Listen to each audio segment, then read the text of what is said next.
Hello and welcome to my long-awaited review of the Genestealer Cults Achilles Ridgerunner. This model will cost you £27.50. It's in line with all of the other buggy type vehicles, in particular the Orc ones that they released a few months ago. You get the buggy and you also get one of these 120mm bases. I'm not going to put mine on the base. I put a post on Instagram to kind of see what people thought about bases and buggies, and the majority of people said no, don't put it on a base. The quad bike works on a base, dreadnoughts work on a base, but titans and buggies and tanks don't really work on a base. But anyway, I'm sure it's personal preference. You know, if you've got one of these and you put it on a base, hey, and you like it, that's fine. But for me, I just don't think it works, especially when you put it next to like the Goliath or the Rock Grinder. Let me talk about the model itself. Absolute joy to put together, didn't have any issues. Of course, with a lot of Games Workshop models that have tyres, you do have mold line issues. You just do. The rest of the kit went together really well. Doesn't take much time at all to build, shorter than I thought it would. You've got a multitude of options, which I'll go through in a moment. I really like the look of it, this sort of dune buggy type thing, and this kind of cupola, I want to call it, for the spotter, and obviously the driver is in there in that hatch, and then you've got a gunner there. I would have thought he's also holding this like remote. Let me just zoom in, because there's a fair bit of detail on this model, more than I thought there would be. Whether that's a detonator or a remote for the gun, so he can sort of lower himself down, bob down and fire the gun remotely. It could be that. But you've got the spotter, and you've got alternate options for different weapons if you so wish. I like the detail for the steps and the exhausts, and even the things you can put on the side, like the spade, and the way that a door would open to get into the driver's seat. I love these, I think they're the heavy stubbers on the front. So it's got the heavy stubbers and then the main heavy weapon. That's its armament, okay? It also depends on who you put or what you put on that cupola, really affects its kind of buffing qualities. Let me show you the spare parts. So I've got them here. This is the missile launcher. It's just a standard missile launcher, so it fires frag or crack grenades. I think it goes in like that, and you can basically mount this in the same place as that mining laser, heavy mining laser. Likewise, you can also mount this thing here, the mortar, again in the same place, so you can pop that mortar launcher in there and it just glues in absolutely fine. I suppose you could mess around with magnets maybe and have it you know, interchange the weapons. You also get this another fuel canister. I only put one on there. I might put loads on the next one I get. And instead of the spotter, you can have this flare launcher, or you can have this survey auger. So you can put that on there and have a little kind of auger device on the cupola, and that's just the top on there, which either the flare launcher goes on or the survey auger can go on. So they're the sort of extra parts that you'll be left with if you build it like this. Let me show you some size comparisons.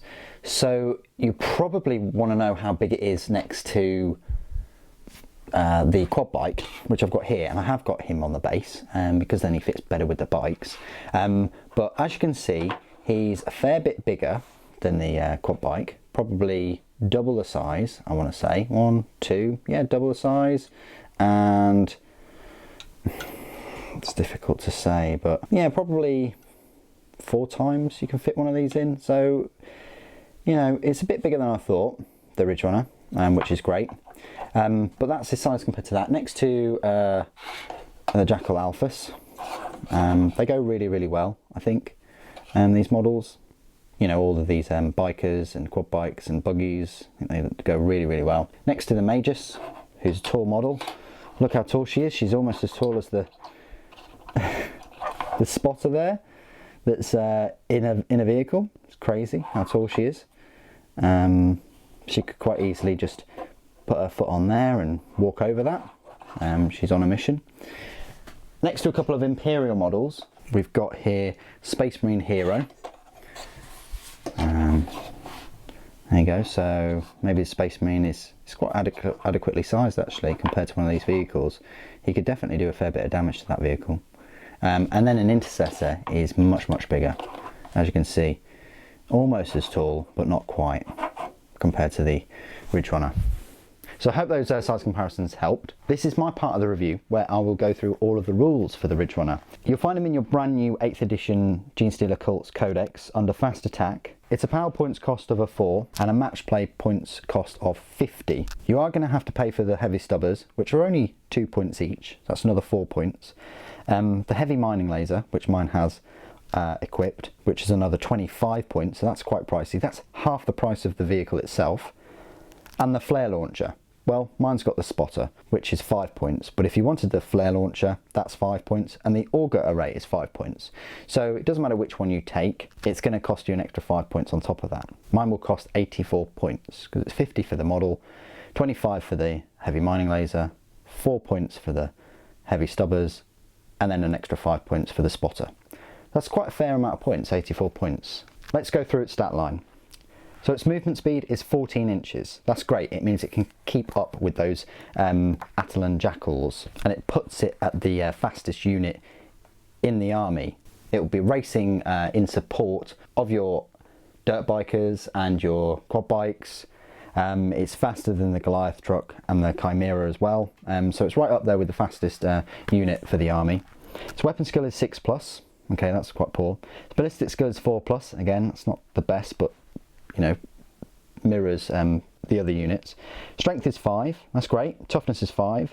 8 wounds, that's brilliant. 3 attacks, leadership 7, and a save of 4+.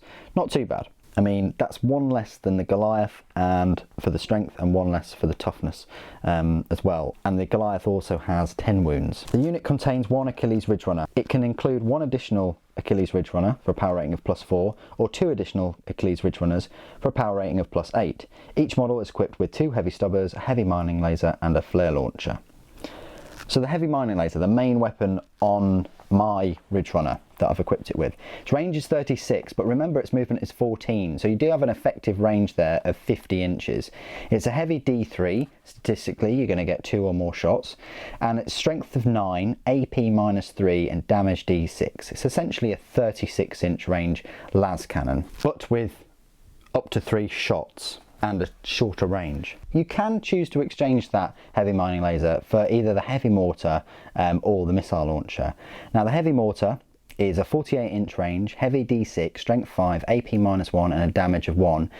The beauty about this weapon is you can get up to 6 shots with it, so that's brilliant. It's a really long range of that 48 inches. Strength is okay and AP is okay, but the beauty about this is it can target units that are not visible to the bearer. That's fantastic. The missile launcher is just a standard missile launcher. It's got 2 firing modes, a frag missile, which is 48-inch range, heavy D6, strength 4, AP 0, and a damage of 1. Or the crack missile, which again is 48 inches, heavy 1, strength 8, AP -2, and a damage of D6. I went for the heavy mining laser, just because I think I've got that on the Rock Grinder, and I think I've got a few other Genestealer Cult acolytes with mining lasers. I just wanted that mining laser feel. Now the heavy stubbers, it's got 2 of them. They're a range of 36 inches, heavy 3, strength 4, AP 0, and damage 1. So they're just your normal, strength 4. You're going to get 6 shots with them. You're probably going to hit with 3 or 2 of those shots. They're a low strength. They're not going to do that much damage. The big damage weapon will be one of those heavy weapons that you pick on it. War gear options. Any model may replace its heavy mining laser with either a missile launcher or heavy mortar, and any model may replace its flare launcher with either a survey, auger, or a spotter. We'll talk about them in a moment. Abilities. Cult Ambush. Now, if the Ridgerunner is equipped with a flare launcher, you roll a d6 each time it loses a wound. On a 6, that wound is not lost. That's pretty good, so it's like a 6+ feel no pain kind of thing. In addition, once per battle, at the start of your movement phase, you can select 1 friendly cult biker unit within 6 inches of that model. That unit moves an additional 6 inches if it advances this phase. No dice roll is necessary. Pretty good. If he's rolling with bikers at the start of the movement phase, you can get those bikers an extra 6 inches. You don't have to roll any dice to advance. That may well be worth it. I don't know how the flare launcher does that, makes them advance, but it just does. Explodes. If a model in this unit is reduced to 0 wounds, roll a d6 before removing the model from the battlefield. On a 6, it explodes, and each unit within 3 inches suffers 1 mortal wound. Okay, that's quite straightforward. Scout vehicle. At the start of the first battle round, but before the first turn begins, you can move this unit up to 9 inches. It cannot end this move within 9 inches of any enemy models. If both players have units that can do this, the player who is taking the first turn moves their units first.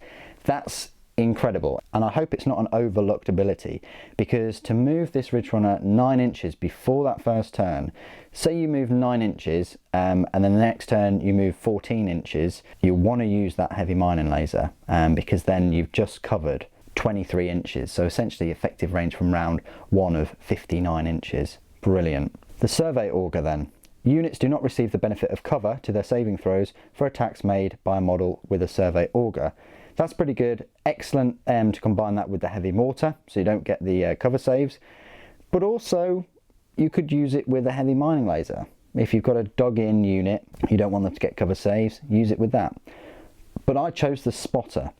If a model has a spotter, increase the range characteristic of its ranged weapons by 6 inches. Ranged weapons, so that means the heavy stubbers are now 42-inch ranges, and the heavy mining laser is also 42-inch. So I know now, because it's got that spotter, it's 42 inches with an effective range of 56 inches. You also use the scout vehicle ability, and that's 65 inches. That's huge. That means that, you know, if you deploy correctly, this thing is going to be able to hit anything on a standard sort of table with that range of 65 inches. So not to be overlooked. Looks just like a little harmless buggy, but if used correctly with the spotter, the scout vehicle and its movement, you've got that effective range of 65 inches on the get-go. Very underestimated in terms of range that this thing can pump out. Even more so if you want to use the missile launcher at 77-inch range missile launcher. Think about that. Keywords: Tyranids, Genestealer Cults, Vehicle, Achilles Ridgerunners. So there you go. That's my rules breakdown for the Achilles Ridgerunner. Power points cost of a 4. Yes, the heavy mining laser costs a fair bit. You know, it's 80 odd points for the model. I'd probably run 2 of them with heavy mining lasers, or even 2 with heavy mortars to flush out enemies that are dug in, which might be the case if the opponent knows that they're going against Genestealer Cults. They're going to get ambushed anyway. And that's all I've got to say about the Achilles Ridgerunner. What do you guys think of the model and the rules? I think it's fantastic. I think the stat line is a bit squidgy, you know. Nicely got 8 wounds, toughness is alright, ballistic skill could have been better, and the save isn't the best. So it's got kind of a squishy stat line, but it does make up with that with its weapons and all of those abilities. Put your comments and opinions down below. It'd be great to hear from you. Thank you ever so much for joining me today. Thank you for watching. For the Norn Queen.